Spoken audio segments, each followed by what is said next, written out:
Anak-anak semuanya, pada pagi hari ini kita akan mempelajari bab baru yaitu tentang sistem sirkulasi. Sistem sirkulasi disebut juga sebagai sistem transportasi, di mana sistem sirkulasi ini akan meliputi sistem peredaran darah dan sistem peredaran cairan limfa atau sistem limfa. Jadi, di dalam sistem sirkulasi ini, di mana akan zat-zat makanan, oksigen, CO2 akan diangkut oleh darah. Selain zat-zat makanan, sisa metabolisme, hormon, enzim juga diangkut dan diedarkan dari suatu organ ke organ lainnya oleh sistem transportasi. Sistem peredaran manusia itu terdiri dari yang pertama, sistem peredaran darah tertutup. Yang kedua, sistem peredaran darah ganda, di mana disebut dengan sistem peredaran darah tertutup karena darah mengalir di dalam pembuluh darah. Disebut juga sebagai sistem peredaran darah ganda karena dalam satu kali peredaran, darah 2 kali melewati jantung. Nah, sekarang kita perhatikan apa fungsi sistem peredaran darah. Yang pertama itu adalah sebagai transportasi, di mana makanan, garam mineral, gas, hormon, enzim, dan zat-zat lainnya dibawa oleh darah untuk diedarkan ke seluruh tubuh. Jadi zat-zat sisa metabolisme dibawa oleh darah menuju ke paru-paru, ginjal, dan kulit untuk dikeluarkan dari tubuh. Fungsi yang kedua itu adalah sebagai penjaga suhu tubuh, di mana metabolisme tubuh akan menghasilkan energi yang berupa panas. Jadi darah akan membawa energi panas tersebut ke seluruh tubuh. Fungsi yang ketiga itu adalah sebagai perlindungan, di mana darah bisa melindungi tubuh terhadap cedera dan invasi benda asing. Mekanisme pembekuan darah dapat mencegah tubuh kehilangan darah. Yang keempat adalah sebagai penyangga atau buffering, di mana protein darah bertindak sebagai penyangga atau buffer melewati perubahan asam basa untuk mempertahankan pH optimum darah. Sistem peredaran darah itu terdiri atas darah, jantung, dan pembuluh darah. Pembuluh darah terdiri atas arteri, kapiler, dan juga vena. Jadi jantung merupakan alat pompa untuk mengalirkan darah. Pembuluh darah merupakan serangkaian saluran tempat darah mengalir. Sedangkan darah adalah cairan yang mengalir di dalam pembuluh darah. Nah, sekarang kita perhatikan darah merupakan jaringan ikat khusus yang terdiri atas plasma darah, sel-sel darah merah atau eritrosit, sel darah putih atau leukosit, dan juga keping darah atau trombosit. Sekarang kita perhatikan yang plasma darah. Plasma darah itu adalah cairan berwarna bening kekuningan yang mengandung 92% air, 7% protein plasma, serta 1% bahan campuran kompleks organik, anorganik, dan gas darah. Jadi protein plasma ini ada 3 jenis protein plasma yang utama, yaitu albumin, globulin, dan fibrinogen. Albumin itu merupakan protein plasma yang paling banyak, kira-kira 55-60% dari jumlah protein plasma yang disintesis di hati, bermuatan negatif yang sangat kuat untuk mengikat molekul kecil agar dapat diedarkan melalui darah, serta berperan untuk menjaga tekanan osmosis koloid darah. Yang kedua itu adalah globulin. Globulin itu membentuk sekitar 35% protein plasma. Ada beberapa jenis globulin, antara lain yaitu alfa dan beta globulin, dan gamma globulin atau imunoglobulin. Yang ketiga adalah fibrinogen. Fibrinogen itu akan membentuk sekitar 4% protein plasma yang disintesis di hati dan berfungsi pada mekanisme pembekuan darah. Jadi albumin dan globulin itu merupakan protein penyusun serum sehingga disebut dengan serum albumin dan serum globulin. Serum adalah cairan darah yang tidak mengandung fibrinogen. Pada plasma darah juga terdapat serum lipoprotein, yaitu senyawa biokimia yang mengandung protein dan lemak. Serum lipoprotein dapat membentuk enzim, antigen, dan juga toksin. Gamma globulin merupakan protein dengan muatan negatif yang terlemah dan berfungsi sebagai antibodi. Sedangkan antibodi itu adalah protein yang dapat mengenali dan mengikat antigen tertentu. Antigen itu adalah molekul atau protein asing yang memacu pembentukan antibodi. Jadi, antibodi akan terbentuk jika ada antigen yang masuk ke dalam tubuh. Kemudian kita lihat yang kedua, itu adalah bahan organik. Bahan organik itu terdiri dari glukosa, lemak, kolesterol, serta asam amino. Yang ketiga itu adalah bahan anorganik. Jadi bahan anorganik itu terdiri atas NaCl,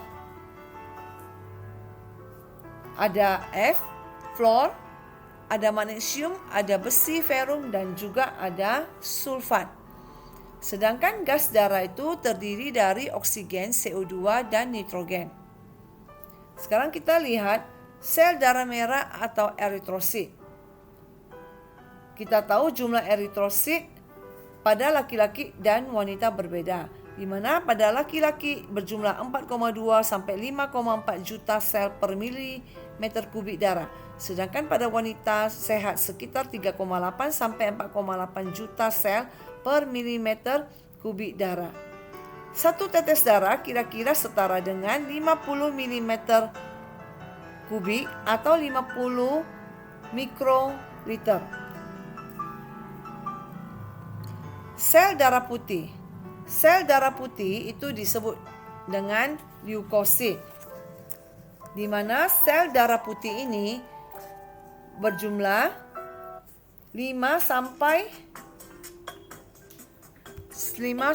10.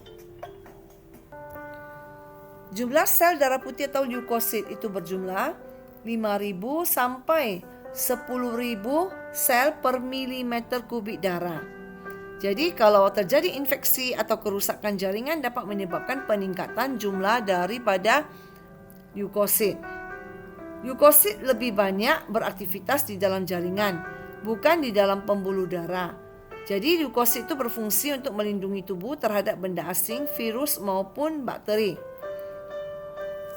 Sifat-sifat daripada leukosit itu adalah sebagai berikut. Yang pertama, diapedesis. Yang kedua, bergerak amoeboid. Yang ketiga, kemotaksis. Yang keempat adalah fagositosis.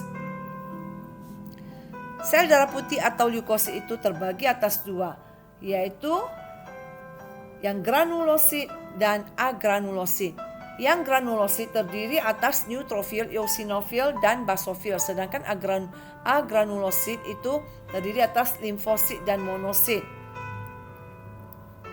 Neutrofil itu berjumlah 60% dari jumlah sel darah putih, berdiameter 9 sampai 12 mikrometer, memiliki granula kecil berwarna merah muda dan memiliki nukleus dengan 3 sampai 5 lobus yang dihubungkan oleh benang-benang kromatin tipis. Neutrofil itu berfungsi sebagai fagosit yang sangat aktif untuk menyerang dan menghancurkan bakteri, virus, dan agen penyebab cedera lainnya. Yang kedua itu adalah eosinofil, berjumlah 1-3% dari jumlah sel darah putih, berdiameter 12-15 mikrometer, memiliki granula yang kasar dan besar, berwarna jingga kemerahan, dan memiliki nukleus dengan 2 lobus. Eosinofil itu berfungsi sebagai fagosit yang lemah dan berperan dalam pembuangan racun penyebab radang pada jaringan yang cedera. Yang ketiga itu adalah basofil. Basofil itu berjumlah kurang dari 1% dari jumlah sel darah putih, berdiameter 12-15 mikrometer, bergranula besar, tidak beraturan, berwarna keunguan hingga hitam, dan memiliki nukleus berbentuk seperti huruf S.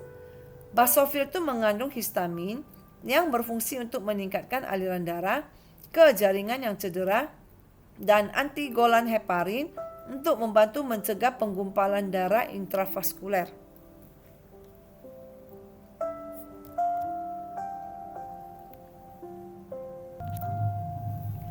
Histamin itu berfungsi untuk meningkatkan aliran darah ke jaringan yang cedera, dan antigolan heparin untuk membantu mencegah penggumpalan darah intravaskuler. Histamin itu adalah senyawa yang dikeluarkan oleh sel mast dan basofil sebagai reaksi terhadap antigen, senyawa kimia, dan termasuk jaringan. Agranulosit itu dapat dibedakan menjadi dua jenis, yaitu limfosit dan monosit. Limfosit berjumlah 30% dari jumlah sel darah putih. Sebagian besar limfosit ditemukan di jaringan limfa dan berumur hingga beberapa tahun. Limfosit itu memiliki nukleus bulat berwarna biru gelap yang dikelilingi lapisan tipis sitoplasma dengan ukuran yang bervariasi, yaitu 5-15 mikrometer. Limfosit berfungsi dalam reaksi imunologis atau kekebalan tubuh, di mana terdapat dua macam limfosit, yaitu limfosit B dan limfosit T. Limfosit B itu memproduksi antibodi untuk merespons antigen tertentu, sedangkan limfosit T itu tidak memproduksi antibodi. Limfosit T itu mengenali dan melakukan interaksi dengan antigen melalui protein reseptor di permukaan sel. Limfosit T itu memproduksi zat aktif limfokin, yaitu untuk membantu limfosit B dalam merespons antigen, membunuh sel-sel asing, dan mengatur respons imunitas. Yang kedua itu adalah monosit. Monosit itu berjumlah 3-8% dari jumlah sel darah putih.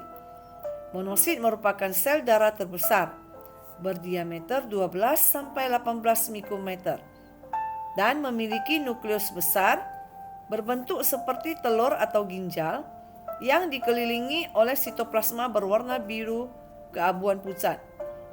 Monosit berfungsi sebagai fagosit yang sangat aktif dan bermigrasi melalui pembuluh darah menjadi histiosit atau makrofag yang berumur panjang di dalam jaringan. Yang ketiga itu adalah keping darah atau trombosit. Trombosit berjumlah 150.000 sampai 400.000 butir sel per milimeter kubik darah, berbentuk tidak beraturan dengan ukuran setengah dari sel darah merah atau berdiameter 2-4 mikrometer, tidak berwarna dan mudah pecah jika tersentuh benda kasar. Trombosit itu merupakan struktur yang sangat aktif di dalam darah berumur 5-9 hari. Jadi, trombosit yang sudah tua itu diambil oleh makrofag di hati dan limfa pada saat darah melewati organ tersebut. Jadi, trombosit itu berfungsi dalam hemostasis atau penghentian perdarahan, perbaikan pembuluh darah yang robek, dan pembekuan darah. Jika pembuluh darah terpotong, maka trombosit pada sisi yang rusak akan melepaskan serotonin dan prostaglandin yang menyebabkan otot polos pembuluh darah berkontraksi atau mengerut, sehingga terjadi penyempitan ukuran lubang pembuluh darah yang akan mengurangi kehilangan darah. Trombosit akan membengkak menjadi lengket dan menempel pada serabut kolagen dinding pembuluh darah yang rusak untuk membentuk sumbat trombosit, sehingga dapat mengurangi perdarahan sampai proses pembekuan darah terbentuk. Nah, sel darah merah ini karakteristiknya itu tadi Ibu udah sebutkan, jelaskan, kalian bisa perhatikan ya, di mana umur dan destruksi daripada sel darah merah itu adalah 110 hari yang difagositosis oleh makrofag, yaitu di dalam limfa hati maupun sumsum tulang. Kemudian kita lihat pengaturan produksi daripada sel darah merah itu terjadi di sumsum merah tulang di mana mengandung hormon eritropoietin, kortison, tiroid, dan hormon pertumbuhan. Nah, tadi Ibu sudah sebutkan ini leukosit jenis-jenisnya ya, basofil, eosinofil, neutrofil, limfosit, dan monosit. Ini adalah ciri-cirinya, kalian bisa lihat sendiri. Nah, karakteristik trombosit atau keping darah ini juga tadi di depan Ibu sudah sebutkan ya, dia tidak mempunyai nukleus. Jumlahnya 150.000 sampai 400.000 atau 450.000 butir sel per milimeter kubik. Dan ini fungsinya ya, sebagai hemostasis, perbaikan pembuluh darah yang robek, serta untuk pembekuan darah.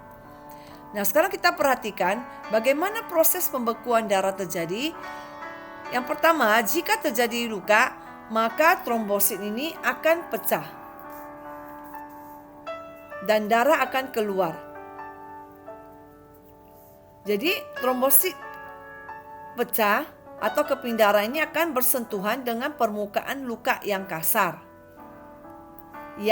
dan pecah sehingga mengeluarkan tromboplastin atau enzim trombokinase bersama-sama dengan ion kalsium dan vitamin K akan mengubah protrombin menjadi trombin.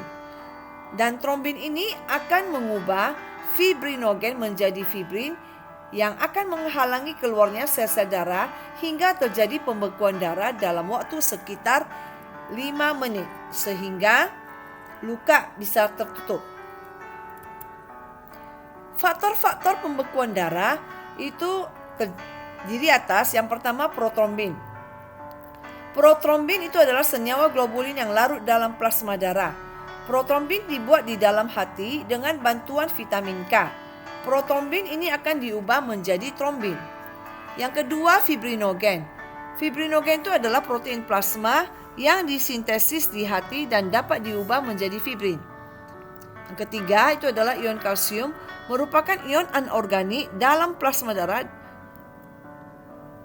serta dapat diperoleh dari makanan dan tulang. Ion kalsium diperlukan pada seluruh tahap proses pembekuan darah.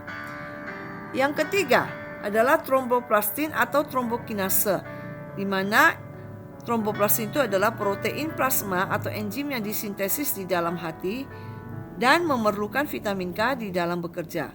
Enzim ini merupakan faktor antihemofilia. Yang kelima itu adalah vitamin K, di mana vitamin K ini sangat memegang peranan penting dalam sintesis protrombin dan faktor pembekuan lainnya di dalam hati.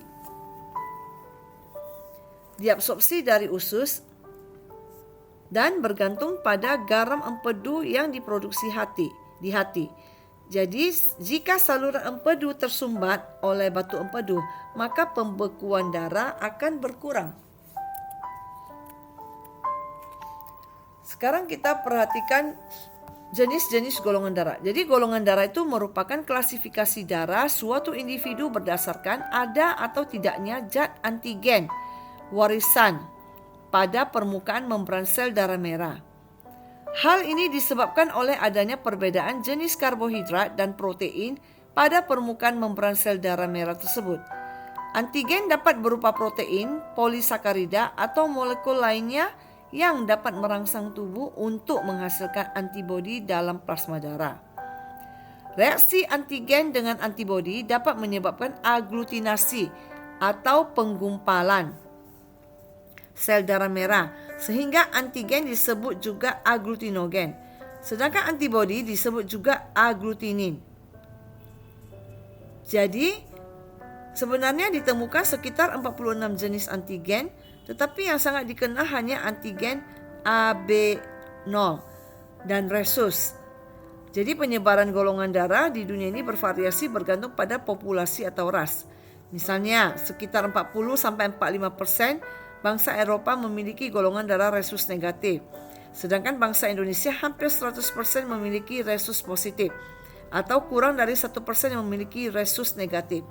Jadi pembagian penggolongan darah berdasarkan sistem AB0 itu adalah ditemukan oleh seorang ilmuwan yang berasal dari Austria yang bernama Karl Landsteiner pada tahun 1930. Penggolongan darah sistem AB nol ini dilakukan berdasarkan ada atau tidaknya antigen atau agglutinogen tipe A dan tipe B pada permukaan eritrosit serta antibodi atau agglutinin tipe alfa atau anti A dan tipe beta anti B di dalam plasma darahnya. Kita perhatikan jenis golongan darah. Ada 4 jenis, yaitu golongan darah A, B, AB, dan O. Nah, sekarang kita lihat ini adalah penemu daripada golongan darah, yaitu Karl Landsteiner. Golongan darah A, agglutinogen pada sel darah merahnya itu adalah A, sedangkan agglutinin pada plasma darahnya itu merupakan beta atau anti B. Golongan darah B, agglutinogen pada sel darah merahnya itu adalah B, sedangkan agglutinin pada plasma darahnya itu berupa alfa atau anti A. Golongan darah AB, agglutinogen pada sel darah merahnya itu adalah A dan B, sedangkan agglutinin pada plasma darah itu tidak ada. Golongan darah O, agglutinogen pada sel darah merahnya itu tidak ada, sedangkan agglutinin pada plasma darahnya itu berupa alfa anti A dan beta anti B. Sekarang kita lihat penggolongan darah sistem rhesus. Menurut Karl Landsteiner dan Wiener, fenotip golongan darah rhesus positif genotipnya bisa RH besar, RH besar, RH besar, RH kecil. Sedangkan gametnya itu adalah RH besar. Kalau gamet daripada genotip RH besar, RH kecil itu berupa RH besar, RH kecil. Sedangkan rhesus negatif itu genotipnya hanya satu macam, yaitu RH kecil, RH kecil. Nah, kemudian kita lihat reaksi terhadap anti D. Keterangannya ini kalau positif berarti dia itu menggumpal, sedangkan yang negatif itu berarti tidak menggumpal. Jadi kita lihat hubungan antara ayah, ibu, dan janin dengan keperluan injeksi rogam pada ibu. Kita perhatikan, jika ibu rhesus positif, ayah rhesus positif, maka janinnya rhesus positif. Maka tidak diperlukan injeksi imunoglobulin. Yang diperlukan injeksi imunoglobulin itu adalah jika ibu RH negatif, ayah RH positif, janinnya bisa RH positif, RH negatif, sehingga kalau janinnya itu RH positif dan RH negatif, maka memerlukan jenis injeksi imunoglobulin. Transfusi darah. Transfusi darah tujuannya adalah untuk menyelamatkan jiwa yang dilakukan pada kondisi medis tertentu. Misalnya kehilangan darah, operasi, organ pembentuk sel darah merah tidak berfungsi, anemia berat, trombositopenia, hemofilia, siklemia, dan lain-lain. Ini adalah transfusi darah. Jadi transfusi darah itu merupakan proses mentransfer darah atau produk berbasis darah dari seseorang ke sistem peredaran darah orang lain. Jadi kita perhatikan, kalian bisa lihat di dalam tabel tersebut. Jadi kalau misalnya ini adalah penerima golongan darah O dengan O rhesus negatif. Kalau rhesus, walaupun sama-sama golongan darah O, jika donornya itu rhesus positif, resipiennya rhesus negatif, maka tidak bisa diberikan donor. Nah, kalian bisa perhatikan di dalam tabel tersebut. Oke. Jadi, golongan darah O itu disebut sebagai golongan darah O itu disebut sebagai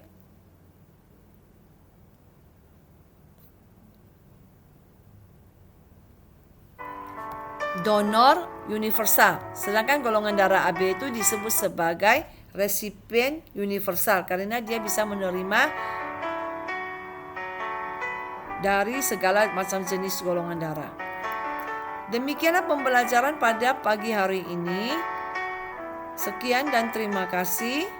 Tetap menjaga kesehatan dan mengikuti protokol kesehatan. Sampai jumpa di pembelajaran berikutnya minggu depan. Terima kasih, salam sehat selalu. Shalom.